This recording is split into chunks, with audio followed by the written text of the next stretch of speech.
Bismillahirrahmanirrahim. Assalamualaikum warahmatullahi wabarakatuh.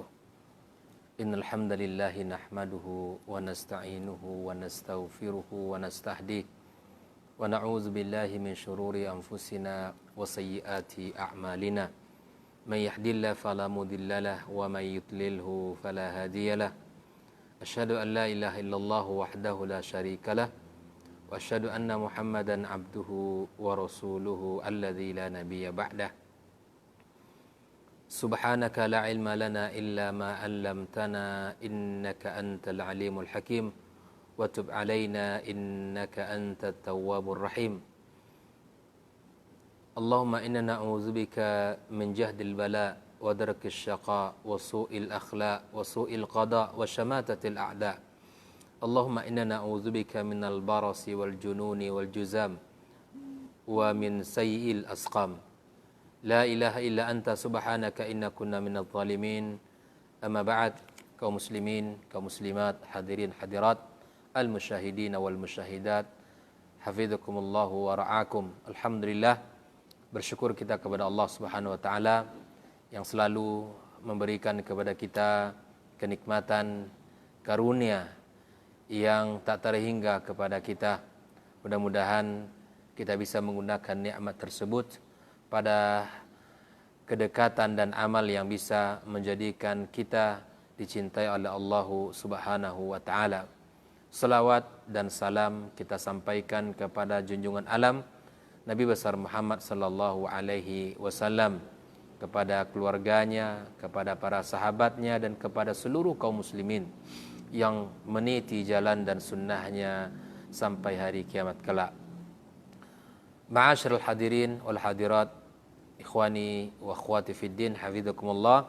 Kembali kita akan mempelajari kisah orang-orang hebat, orang-orang mulia, orang-orang yang berjuang di jalan agama Allah, yang bersamai Nabi sallallahu alaihi wasallam. Semoga kisah-kisah mereka bisa menjadi pelajaran dan bisa penerang serta pengingat dalam kehidupan kita. Karena sesungguhnya kisah menurut para ulama merupakan tentara-tentara Allah yang akan merubah kepribadian kita. Dia akan memberikan pengaruh di dalam sikap dan kehidupan kita. Maka kita belajar kepada orang-orang hebat agar kita bisa menjadi orang hebat. Kita belajar dari orang-orang saleh agar kita bisa menjadi orang-orang saleh seperti mereka. Seperti apa mereka menjalani kehidupan dan seperti apa mereka menghabiskan usia di dalam ketaatan, seperti apa mereka berjuang di jalan Allah Subhanahu wa taala. Kisah yang akan kita pelajari sore ini adalah salah seorang pemuda yang merupakan batal min abtalil muslimin. Seorang pemuda yang gagah berani, yang merupakan prajurit yang paling kuat, prajurit yang luar biasa, pahlawan dari pahlawan kaum muslimin, sahabat Nabi sallallahu alaihi wasallam, dan sekaligus beliau adalah menantu Nabi alaihi salatu wassalam. Dia adalah Ali ibn Abi Thalib radhiyallahu taala anhu. Ali adalah, kalau kita lihat dari sisi nasabnya, Ali ibn Abi Thalib ibn Abdul Muttalib ibnu amin Nabi sallallahu alaihi wasallam, anak dari paman Nabi alaihi salatu wasallam. Dia digelari dengan Imamul Adilin, pemimpinnya orang-orang adil, warayatul muhtadin, ya, benderanya orang-orang pembawa petunjuk, wa nurul muti'in, dan cahaya orang-orang yang taat kepada Allah, sahibul aqlis saul atau sahibul qalbil aqul,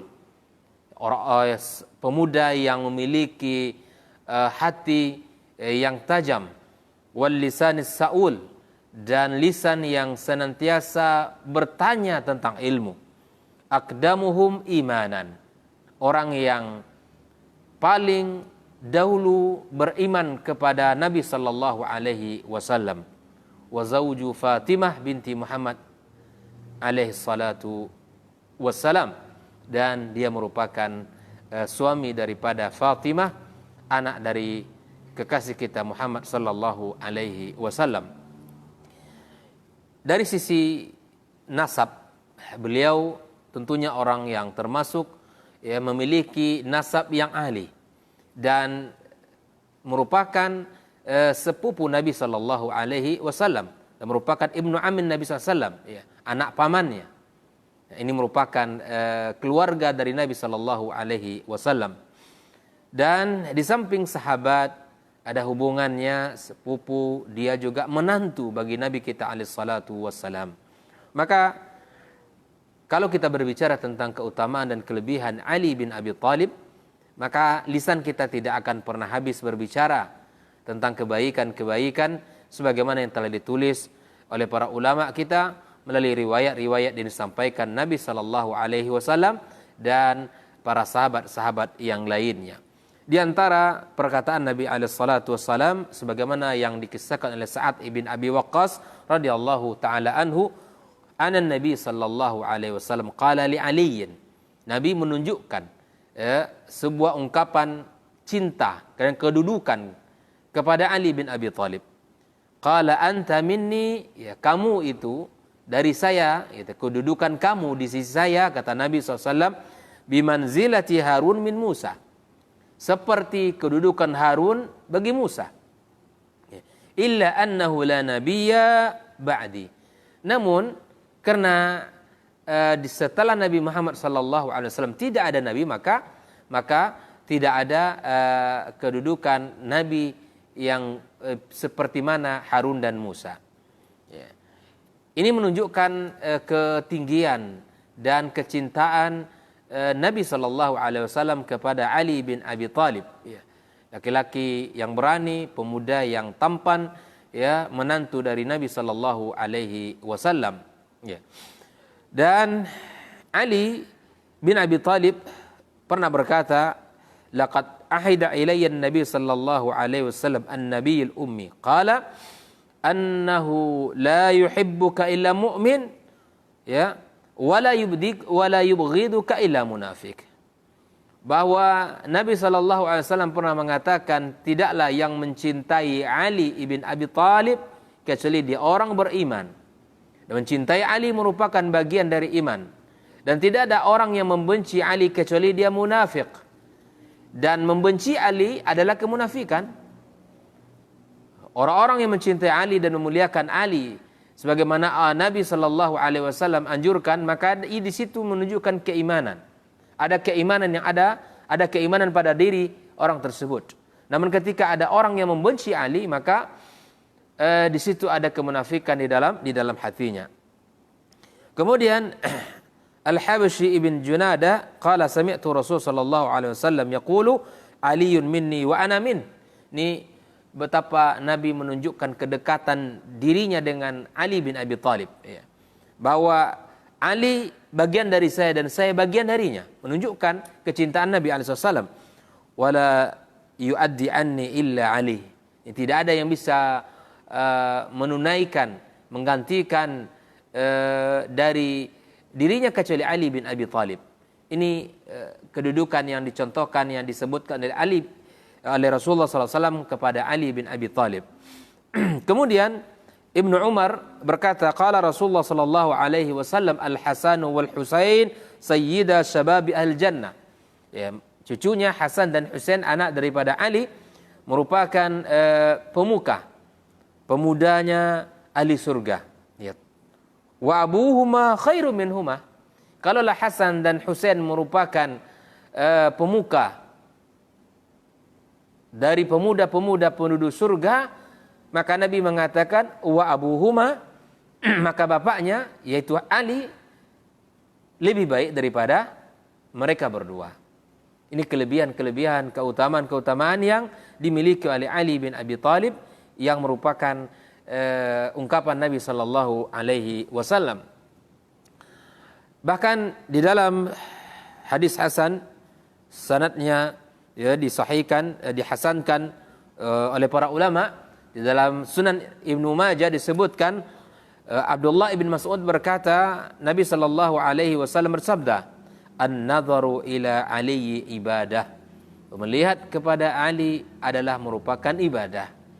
Ini merupakan kedudukan, kecintaan yang ditunjukkan oleh Rasulullah sallallahu alaihi wasallam. Ikhwani wa akhwati fi din, hafizakumullah. Ali ibn Abi Thalib lahir qabla al-bi'tha bi 10 sinin. Ya, sebelum diutusnya Nabi SAW, ya lahir 10 tahun sebelum diutusnya Nabi sallallahu alaihi wasallam menjadi seorang rasul. Jadi dia lahir ya ketika 10 tahun ya sebelum diutusnya Nabi menjadi seorang nabi dan rasul. Dan perlu kita ketahui bahwa Ali begitu luasnya ilmu beliau dan begitu zuhudnya, begitu alim, begitu kuatnya dan begitu semangat di dalam Islam, karena Ali ibn Abi Thalib tarabba fi baitin nubuwah. Ini perlu kita ingat bahwa Ali ya orang yang hidup di suasana di rumah kenabian, di rumah Nabi sallallahu alaihi wasallam, bahwa Ali berada dalam lingkungan rumah Nabi sallallahu alaihi wasallam, hidup bersama Nabi sallallahu alaihi wasallam, ya selalu mendampingi Nabi sallallahu alaihi wasallam. Wa huwa awwalu man aslama min as-subyan, dan tercatat beliau adalah orang yang pertama kali masuk Islam dari golongan anak. Ya, dia termasuk orang yang pertama masuk Islam dari golongan anak. Ya, makanya Ali merupakan orang yang sangat luar biasa di dalam Islam. Bahkan di dalam sejarah kehidupan Ali, dia mengikuti Rasulullah sallallahu alaihi wasallam pada perang Badar, kemudian perang Tabuk, dan beliau sangat terkenal dengan keberanian dan jiwa yang sungguh luar biasa di dalam medan pertempuran. Dan beliau merupakan salah satu dari 10 sahabat Nabi yang dikabari dengan surga. Nabi sallallahu alaihi wasallam faqad basyarahu bil jannah ya wa huwa ala qaidil haya. Nabi sallallahu alaihi wasallam telah menyebutkan kepada Ali kedudukan dia di dalam surga, dan ketika itu dalam kondisi masih hidup ya. Wa farisul Islam, dia merupakan farisul Islam ya. Amirul Mukminin Al-Khalifatur Rasyid Ali ibn Abi Thalib. Amirul Mukminin, dan dia khalifah yang keempat ya, Ali ibn Abi Thalib Al-Qurashi Al-Hashimi ya. Dan dia memiliki hubungan kerabat sebagaimana yang sudah kita sampaikan di awal dengan Nabi sallallahu alaihi wasallam. Nah, kalau kita berbicara tentang seperti apa fisiknya Ali, para ahli siyar sejarah mengatakan annahu asmarul laun ya. Jadi kulitnya tidak terlalu putih tetapi asmar ya, seperti sawo matang kalau bahasa kitanya ya. Kathib sya'rul lihyah, dan jenggotnya sungguh sangat lebat ya. Rab'atu minar rijal ya, dakhmul batn hasanul wajh ya, memiliki fisik yang luar biasa dan memiliki wajah yang tampan. Ilal qasri aqrab, dia tidak terlalu tinggi tapi lebih dekat kepada rendah. Wa yukanna bi Abul Hasan atau Abu Turab, dan beliau digelari dengan Abul Hasan atau disebut juga dengan Abu Turab, dan ini merupakan ada kisah yang menarik pada penamaan atau pemberian gelar Abu Turab tersebut ya. Ikhwani wa akhwati fi din, hafizakumullah ya. Kalau kita berbicara tentang keberanian Ali ibn Abi Thalib, nah di awal-awal hijrah Nabi telah ditunjukkan oleh beliau.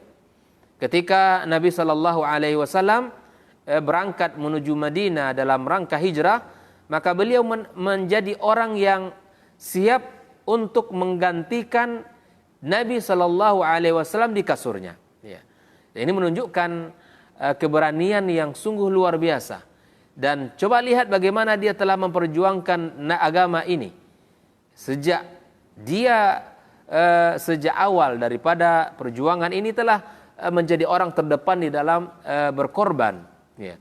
Dia menggantikan Nabi sallallahu alaihi wasallam tidur di kasur Nabi SAW ketika hari hijrah. Wa arada nafsu lil qatl fida'an lin Nabi sallallahu alaihi wasallam, dan dia menjadi orang yang memberanikan diri, ya, orang yang memilih untuk menggantikan Nabi padahal taruhannya adalah kematian, dan dia siap, ya, untuk menghadapi itu semua. Dan dicatat di dalam sejarah wa huwa awwalu man baraza fi sabilillahi ma'a Hamzah, dan dia adalah orang yang termasuk di depan, di awal-awal yang bertempur, ya, satu lawan satu bersama Hamzah, dan itu ketika terjadinya perang Badar, ya, Hamzah, Ali, Ubaidah bin Al-Harith. Inilah 3 pahlawan, 3 orang yang maju ke depan melawan 3 prajurit daripada kaum Quraisy, ya, daripada orang-orang kafir Quraisy, ya, yang melawan kaum muslimin di masa tersebut, ya. Kemudian kalau kita berbicara tentang ilmu, maka Ali bin Abi Thalib adalah pintunya. Ali adalah gerbangnya.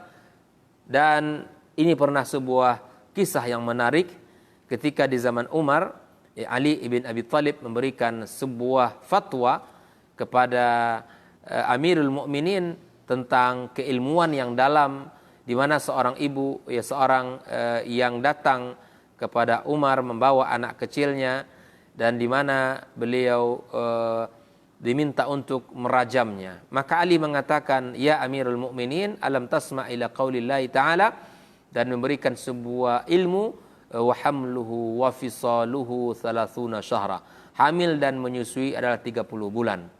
Ini menunjukkan bahwa di dalam Al-Quran dijelaskan oleh Allah hamil dan menyusui 30 bulan dalam surat Al-Ahqaf. Dan 6 bulan, ya, adalah masa hamil.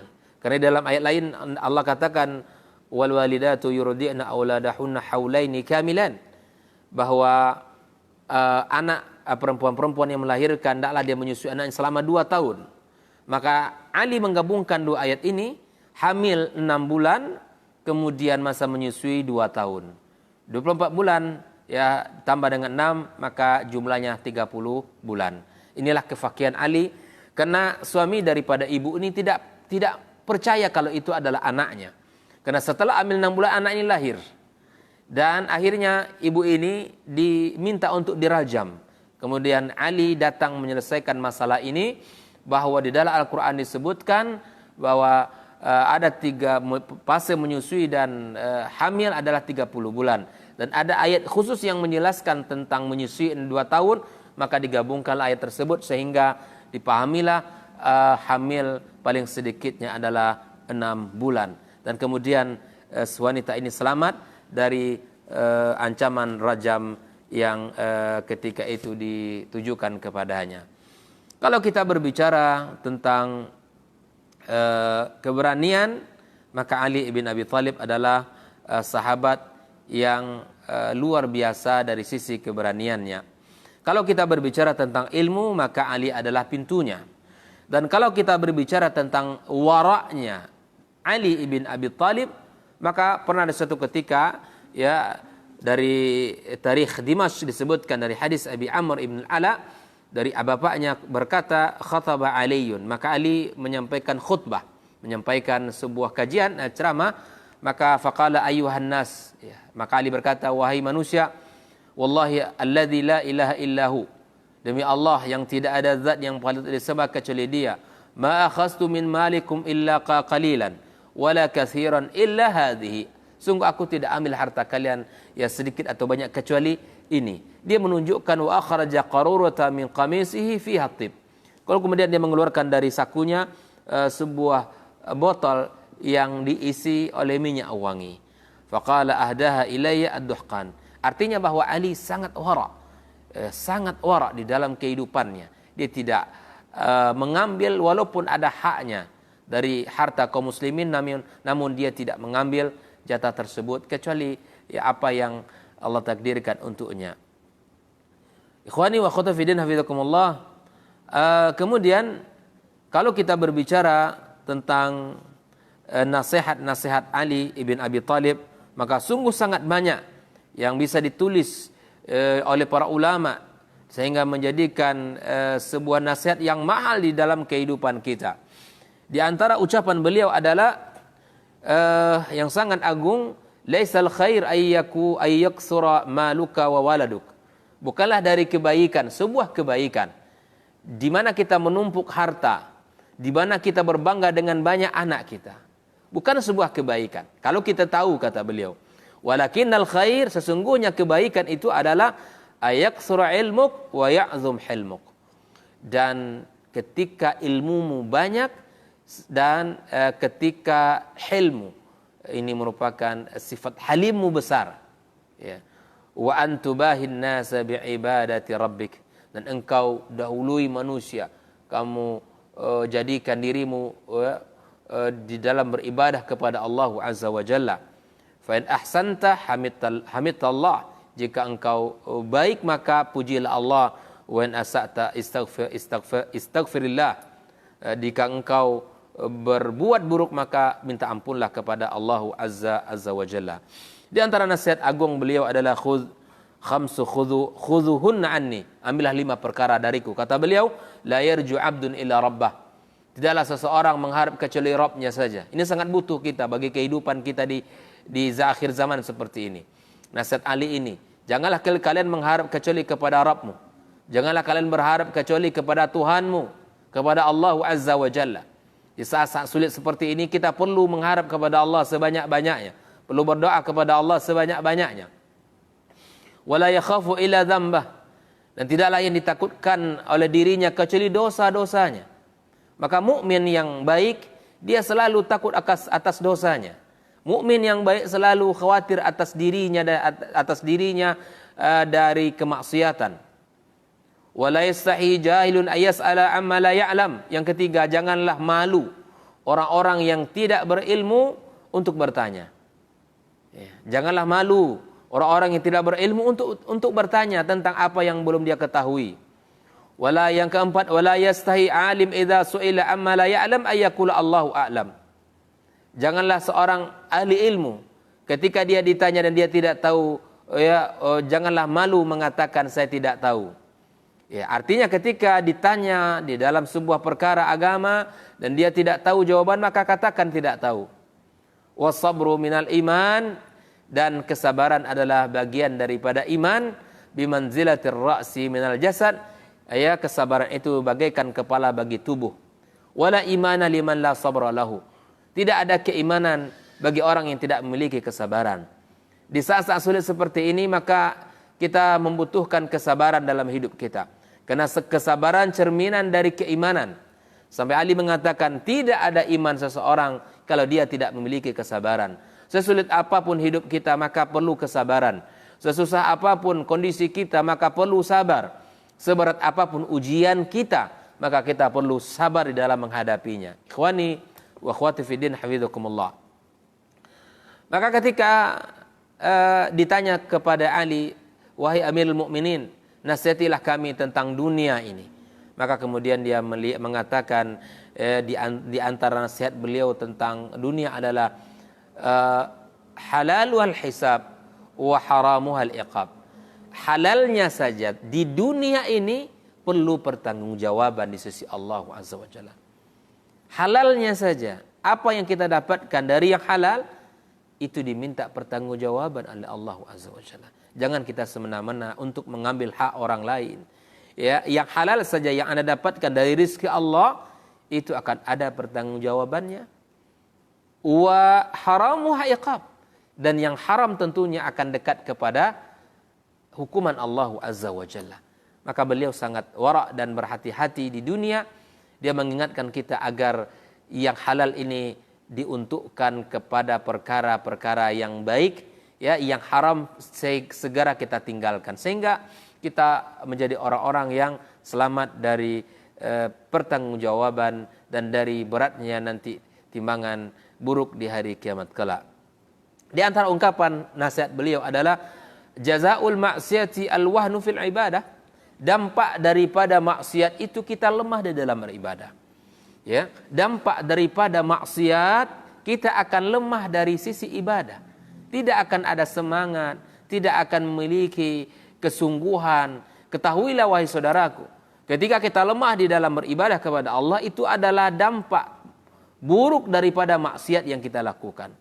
Wadhiku fil ma'isyah, begitu juga kesempitan hidup yang kita jalani, kesulitan yang kita hadapi di dunia ini, maka juga merupakan andil daripada kemaksiatan, akibat daripada kemaksiatan yang kita lakukan. Wan naqsu fil ladzah, dan kita merasakan kurangnya di dalam kenikmatan. Ya, di dalam kenikmatan. Wa qila wa man naqsu fil ladzah, apa maksudnya wahai Ali? Qala la yanalu syahwata halalin illa raja ma yunghisu iya. Dan dia tidak akan merasakan keinginan untuk mencari yang halal. Ketahuilah wahai saudaraku, ketika Anda diuji dalam sebuah pekerjaan, dan pekerjaan itu sudah halal, sudah dinyatakan adalah perbuatan pekerjaan yang haram, tetapi Anda masih saja melakukannya, tetapi Anda tetap saja menginginkannya dengan alasan takut tidak ada pekerjaan, dengan alasan orang tua dan seterusnya, dengan alasan anak dan istri. Ketahuilah, itu akibat daripada maksiat itu sendiri. Ketika kita tidak bisa merasakan nikmatnya hal yang halal, maka itu akibat buruk daripada dosa yang kita lakukan. La haula wala quwata illa billah. Ketika ada orang yang tidak merasakan nikmat yang halal, walaupun dalam ukuran itu sedikit, walaupun dalam jumlah tidak banyak, tetapi dia merasakan kelezatan, kenikmatan ketika rezeki itu halal, ketika rezeki itu didapat dengan cara yang halal dan dari sumber yang halal, dia akan melahirkan kebaikan, akan melahirkan manfaat, akan melahirkan keberkahan bagi opsi pemiliknya. Tapi sebaliknya, orang-orang yang memiliki harta dari sumber yang haram, maka dia tidak akan pernah merasa puas dan tidak akan pernah merasakan kelezatan. Dia akan semakin tamak dan haus, seperti orang yang meminum air laut, semakin diminum terasa semakin haus, dan dia tidak akan pernah puas dan akan terasa terus menginginkan satu lautan akan diminum oleh perutnya, oleh dia. Inilah akibat buruk daripada maksiat yang dilakukan oleh seseorang. Ikhwani wa akhwati fi din, hafizakumullah. Di antara nasihat-nasihat indah Ali bin Abi Thalib yang merupakan ilmu yang sangat luas, ya, maka dia mengatakan tentang keilmuannya, qala wallahi ma nazalat ayatun illa waqad alimtu fima nazalat. Tidaklah turun satu ayat, kata Ali, kecuali aku tahu di mana dia turun. Wa aina nazalat, dan di mana dia turun. Wa alaman nazalat, dan kepada siapa dia turun. Ya, inna rabbi wahaba li qalban aqulan wa lisanan sadiqan natiqa. Allah memberikan kepada saya pemahaman, dan Allah Subhanahu wa taala memberikan kepada saya lisan yang jujur dan bicara yang baik. Inilah kelebihan Ali bin Abi Thalib, memiliki kecerdasan, pemahaman. Makanya tidak ada satu ayat pun kecuali dia tahu di mana turun, kapan turun, dan kepada siapa diturunkan. Ini menunjukkan keilmuan yang sangat dalam yang dimiliki Ali bin Abi Thalib radhiyallahu taala. Bahkan dia mengatakan, saluni an kitabillah, tanyakanlah kepadaku tentang Al-Quran. Fa innahu laisa min ayatin, sesungguhnya tidaklah ada satu ayat illa waqad araftu bil lailin nazalat am binahar, kecuali aku tahu apakah itu turun di malam hari atau di siang hari. Wa fi sahlin aw fi jabal, ataukah turunnya di permukaan datar ataukah di atas bukit. Ini menunjukkan bahwa ilmu yang sangat dalam Ali ibn Abi Thalib radhiyallahu taala an. Ikhwani wa akhwati fi din, hafizakumullah. Kalau kita berbicara tentang nasihat-nasihat emas beliau, sungguh sangat banyak, ya. Tidak akan bisa kita sampaikan seluruhnya, namun kita akan ambil beberapa petikan-petikan nasihat Ali ibn Abi Thalib radhiyallahu taala anhu. Seperti mana yang masyhur yang beliau katakan tentang sebuah keutamaan ilmu, ya, seperti beliau sampaikan, al ilmu khairun minal mali, bahwa ilmu itu lebih baik daripada harta. Al ilmu yahrusuka wa anta tahrusul ilm. al-ilmu yahrusuka wa anta tahrusul mal. Sedangkan ilmu akan selalu menjagamu dan kamu sibuk menjaga harta. Ketika beliau membandingkan keutamaan ilmu dan harta, bahkan di depan dia telah mengatakan kebaikan bagi kamu adalah ketika ilmu kamu banyak. Maka Ali menyarankan kita agar senantiasa belajar, ya, sebagaimana ilmu akan menjaga diri kita dan kita akan sibuk menjaga harta kita. Al-ilmu yazku 'alal amal, dan ilmu akan terus berkembang, akan terus bertambah jika kita ikutkan dengan amal perbuatan kita. Wal mal tanqusuhun nafaqah, dan harta itu akan berkurang ketika dikeluarkan. Wa mahabbatul alim dinun yudanu biha, dan ketahuilah bahwa mencintai orang yang berilmu, mencintai alim, mencintai para ulama adalah bagian dari agama yang dituntut. Mencintai para ulama adalah bagian daripada agama kita. Bukan mencelah para sahabat, bukan mencelah para tabi'in dan tabi'in, bukan mencelah para imam-imam, bukan. Bukan mencelah para asatidzah dan para masyayikh, bukan. Lisan seorang yang beriman dia selalu menjaga. Karena mencintai ahli ilmu adalah bagian dari agama. Karena mereka adalah pewaris para nabi. Mereka pewaris para nabi. Dan mereka adalah orang-orang yang memiliki jasa di dalam menyebarkan agama Allah Subhanahu wa taala. Lanjutan beliau ketika membahas tentang keutamaan ilmu, al-ilmu yaksibul alim at-ta'ata fi ayati. Ilmu itu akan mengantarkan seseorang kepada ketaatan kepada Allah Azza wa Jalla. Wa jamilul ahdutsati ba'da mautih, dan dia akan menjadi sebutan indah setelah dia meninggal dunia. Allahu akbar. Ilmu yang diajarkan, ilmu yang disampaikan, ilmu yang disebarkan, ya, maka pemiliknya, orangnya, ketika dia sudah meninggal dunia akan menjadi sebutan indah, akan menjadi kenangan manis, akan menjadi kebaikan bagi dia. Wadi'atul mali tazulu bizawalihi, dan harta, ya, menyia-nyiakan harta akan hilang dengan hilangnya dia. Artinya hilangnya harta dan hilangnya dia. Artinya ketika harta itu hilang, ketika harta itu habis, maka habislah kenangan sama dia.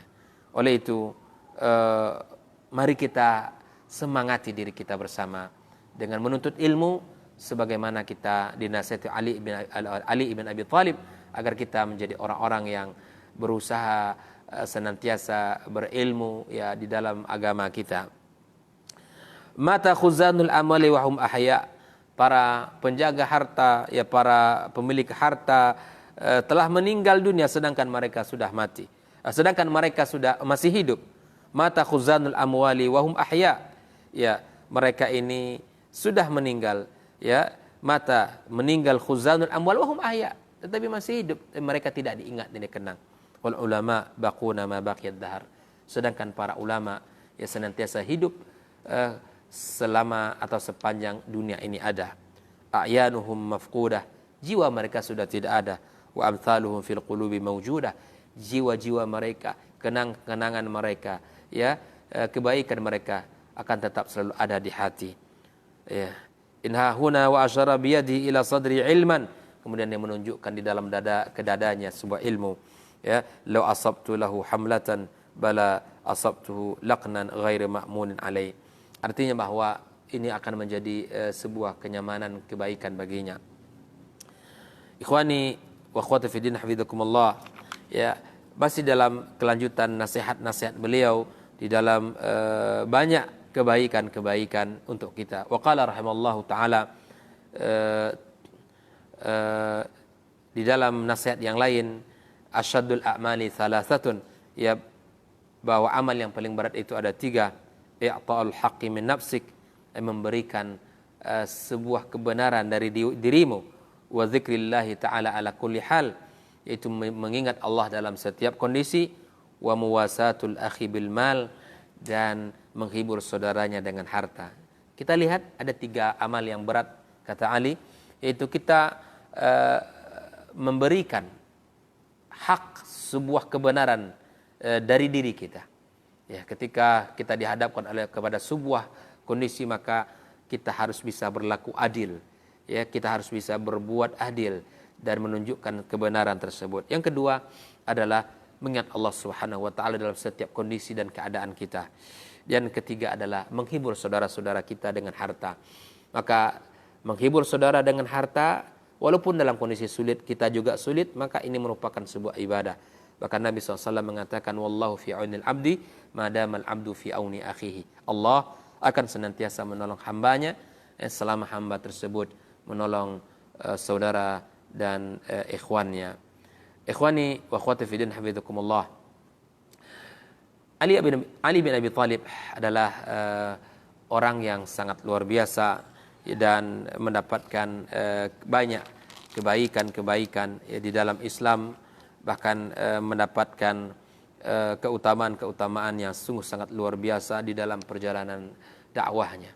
Bahkan beliau di dalam syahid ketika ungkapan beliau salah seorang yang syahid di Allah Subhanahu wa taala.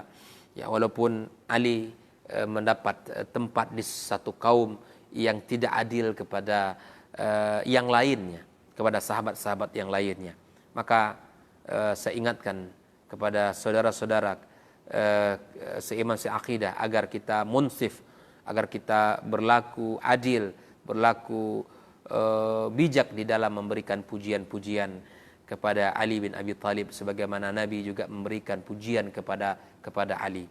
Jangan sampai kita menokohkan Ali bahkan di antara ungkapan orang-orang Syiah, ya, bahkan mereka melebihi dari apa yang seharusnya diberikan kepada Ali bin Abi Thalib.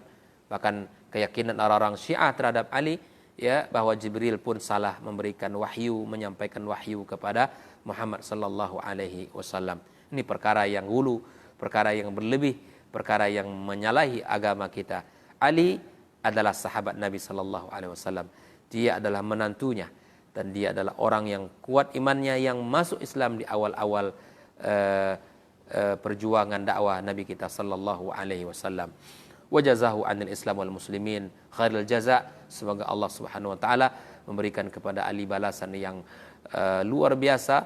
Wa jama'ana bihi fi dari karamatih. Semoga Allah mengumpulkan kita bersamanya di dalam surganya. Walhamdulillahirabbil alamin. Wa sallallahu wasallam ala nabiyyina Muhammad wa ala alihi wa sahbihi ajma'in.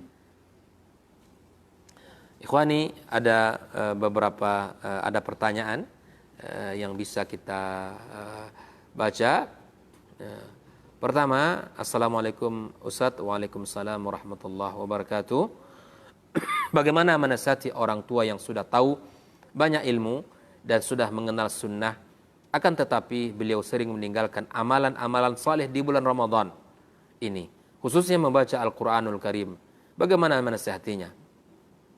Kalau saya menasihati, alasan beliau sibuk dunia, dunia juga penting katanya. Naam. Sebagai anak kepada orang tua tentu memiliki cara dan metode yang pas untuk menyampaikan nasihat tersebut. Ya, ketika kita menyampaikan kepada orang yang memiliki usia lebih tua dari kita atau ilmu mungkin lebih banyak dari kita, maka perlu hikmah dan perlu bijaksana di dalam menyampaikannya. Ya. Salah satunya adalah tidak mengguruinya. Tidak membahasanya, tidak bahasa menggurui orang tua tersebut. Tidak bahasanya mengajari dia, tetapi sampaikanlah dengan cara yang bijak dan hikmah bahwa Islam sangat mencintai amalan-amalan ini. Yang kedua, kalau kita bisa memberikan hadiah berupa buku dan lain sebagainya, ini juga baik untuk kita berikan. Yang ketiga, bersabar di dalam menyampaikan nasihat tersebut. Jangan sampai kita emosi dan sampai hilang kendali, karena bagaimanapun dia akan memandang kita, ya, dia akan memandang kita anak baru sebesar umur jagung kalau bahasa kitanya. Kamu baru anak kemarin. Tapi bisa jadi agama ini bukan hanya usia anak kemarin, tetapi siapa yang berpegang kepada agama Allah itulah yang paling hebat. Bukan dilihat pada usianya, bukan dilihat pada anak kemarinnya. Namun, saudaraku, berdoalah kepada Allah Azza wa Jalla, perbanyaklah meminta kepada Allah tentang hidayah, dan bersabarlah di dalam menyampaikan hidayah tersebut, ilmu tersebut. Jangan sampai kita merasa kecewa, tidak, karena sesungguhnya bukan di tangan kita lah hidayah itu, tetapi di tangan Allah Subhanahu wa taala. Ya. Kalau dia alasan dunia penting betul, tetapi ingatlah bahwa sesungguhnya dunia adalah sementara dan dunia adalah sebagai wasilah. Tolong sampaikan kepadanya, sampaikan kepadanya. Dunia, kalau bahasa Allah di dalam pesannya kepada kita, jangan kalian lupakan dunia. Carilah kehidupan akhirat dan jangan lupakan dunia. Kalau untuk akhirat, maka kita harus bersungguh-sungguh. Untuk dunia, cukup jangan lupa.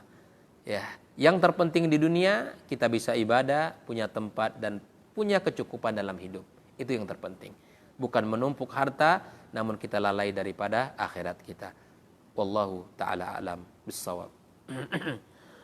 Assalamualaikum warahmatullahi wabarakatuh. Waalaikumsalam. Zikir apa yang kita lafazkan setelah salat duha? Dan apakah sama doa sujud tilawah seperti doa sujud di dalam salat? Naam. Zikir di dalam lafaz kita dalam salat duha, ya pada umumnya zikir setelah salat duha kita membaca tasbih istighfar, kemudian tasbih, tahmid dan takbir. Kemudian kalau kita ingin berdoa, maka bacalah doa yang ma'thur dari Nabi SAW. Apa saja dari doa, meminta kebaikan dunia, meminta kebaikan akhirat, meminta kelebihan-kelebihan dunia dan kelebihan akhirat, meminta ampunan kepada Allah Azza wa Jalla dan meminta rezeki. Sesungguhnya tidak ada doa yang mengikat secara khusus, tetapi apa saja doa dari ma'thur, doa ma'thur, maka boleh kita untuk meminta kepada Allah Azza wa Jalla. Dan jika seandainya kita tidak menghafal doa dengan bahasa Arab, maka mintalah kepada Allah dengan bahasa kita. Itu akan sangat mudah dan itu akan sangat ringan bagi kita. Maka pada perkara ini sangat luas, perkara ini babnya sangat luas sekali. Maka lakukanlah semampu dan sebisa kita. Naam, dalam sujud tilawah sama, ya. Sujud tilawah dan sujud dalam sujud doa kita boleh kita baca subhana rabbil a'la, atau boleh kita baca doa yang lain, atau seperti doa sajada wajhi lilladzi khalaqa wa syaqqa sam'ahu wa basarahu bihauli wa quwwatihi, menunjukkan pujian kepada Allah Subhanahu wa taala. Barakallahu fiik.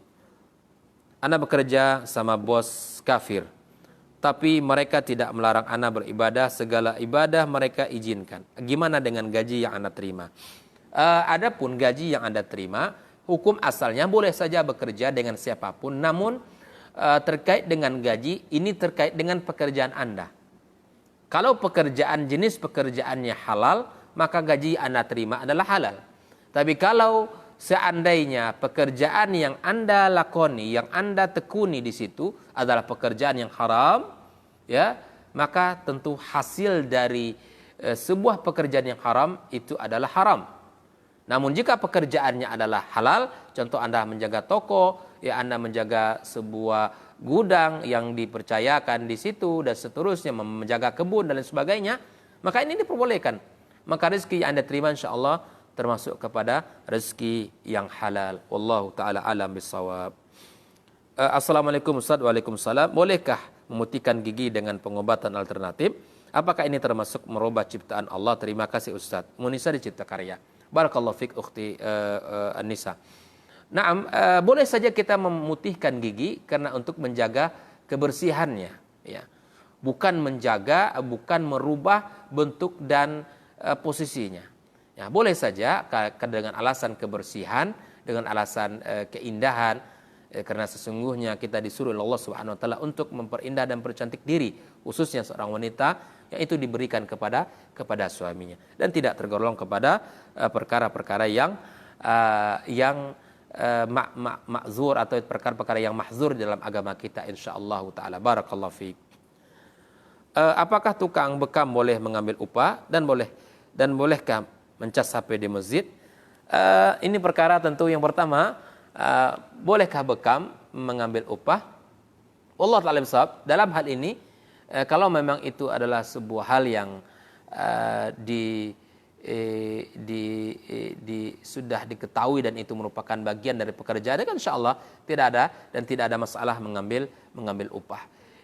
Terkait dengan ngecas HP di masjid, nah ini tentu ini perkara yang masing-masing dari kita, kalau masjid itu memang menyediakan untuk hal tersebut, insya Allah tidak ada hal yang akan mahzur dalam kita ngecas HP tersebut. Ya tentu ini misalnya masjid menyediakan tempat-tempat khusus untuk bisa bagi kaum muslimin ngecas HP. Insya Allah tidak ada perkara-perkara yang mahzur di dalam hal tersebut. Namun jika seandainya kita ragu dalam perkara itu kita sendiri, maka boleh bagi kita untuk meninggalkannya sehingga kita selamat dari perkara yang kita ragu tersebut. Ke dalam kaidahnya, da' ma yuribuka illa ma la yuribuk.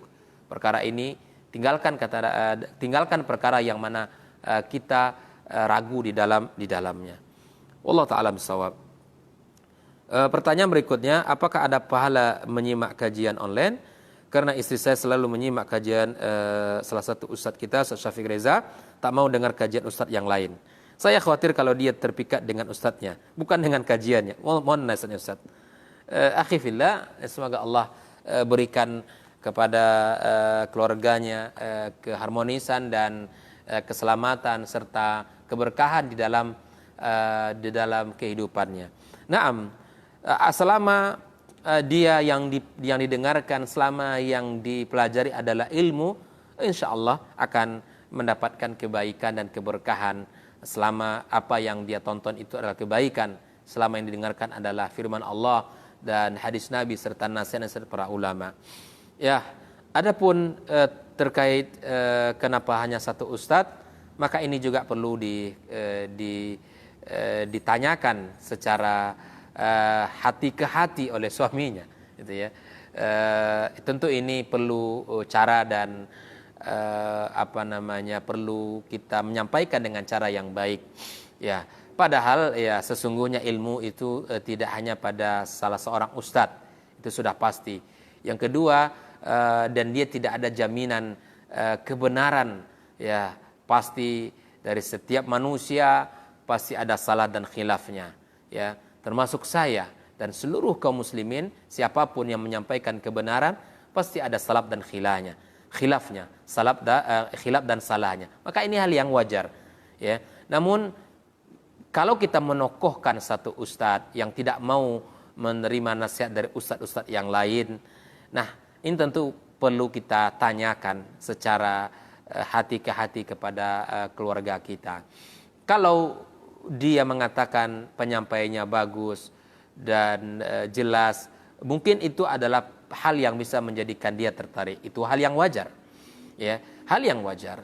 Terkadang ada orang yang terkesima dengan penyampaiannya, dengan ucapannya dan caranya, ya itu hal yang tabiat. Tapi kalau dikhawatirkan jangan-jangan adalah karena ketertarikan dari sisi yang lain, maka tentu ini kita khawatirkan. Ya, sekali lagi akhi fillah, sampaikanlah kepada istrinya, kepada keluarganya dengan cara yang baik, bahwa ilmu yang disampaikan oleh para asatiza yang berpegang teguh dengan sunnah, insyaallah semuanya akan bermanfaat. Jangan kita mengkultuskan hanya satu orang ustadz, atau kita tidak mau mendengarkan nasihat dari ustadz-ustadz yang lain. Memang ada kaidah kita bahwa ambillah ilmu kepada yang berpegang kepada sunnah, itu iya. Tetapi menjadikan hanya satu orang yang didengar, ini juga tidak baik. Padahal ilmu siapapun menyampaikan itu adalah baik. Yang penting kita ketahui dari sisi manhajnya, dari sisi akidahnya. Insya Allah kalau dia termasuk orang-orang yang berpegang teguh kepada sunnah, maka baiklah untuk kita ambil. Barakallahu fikum. Semoga Allah berkahi pertemuan kita, dan semoga Allah jaga antum dan keluarga antum, dan semoga Allah berkahi anak-anak antum semuanya. Barakallahu fikum dan seluruh kaum muslimin. Assalamualaikum warahmatullahi wabarakatuh.